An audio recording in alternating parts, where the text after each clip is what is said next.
Today we are going to see the top 10 of the best pips, seeds or granulated rubbers that exist in table tennis. I have tried most of these and I have heard that others are good. We will start the top with short pips and finish with long pips. We start with the Friendship 80240 with a speed of 75, control of 85 and disruptiveness of 30. This is a classic pips rubber, very controlled and with good spin for making pips. It hardly bothers because but it is very consistent.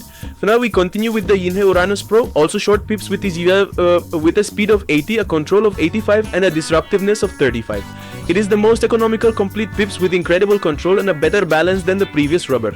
Ideal for blocking and counter-attacking. We continue with the Victas Spectol S1, also short pips with a speed of 90, control of 90 and disruptiveness of 40. They are the most balanced pips in the world with very high control that allows you to attack and block. You can even chop and lift a backspin. If you have already tried the previous pips and want a quality leap, these are undoubtedly the best pips you can try. We continue with the Victas PO 102, also short pips with a speed of 92, control of 85 and disruptiveness of 45. This rubber is pure speed, a flat trajectory, very aggressive and demands good technique.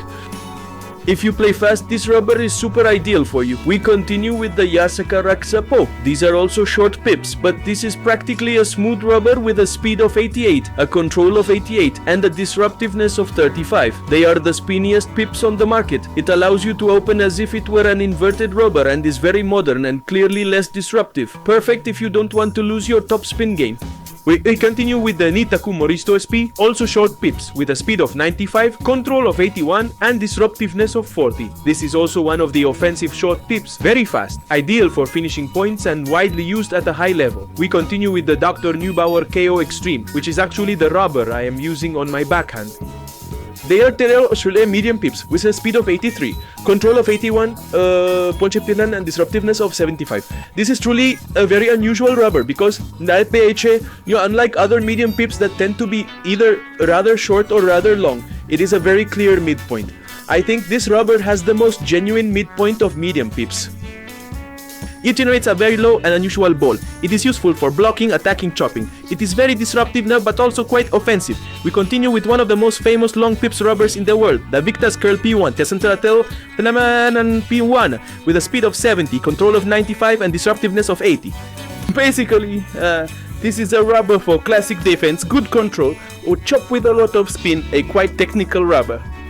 If you are one of those players who likes to step away from the table and start chopping, clearly this is one of the best rubbers you can try. We continue with the Tibhar Grass D.Tecs long pips, a speed of 85, a control of 75 and a disruptiveness of 90. This is basically the best rubber for blocking.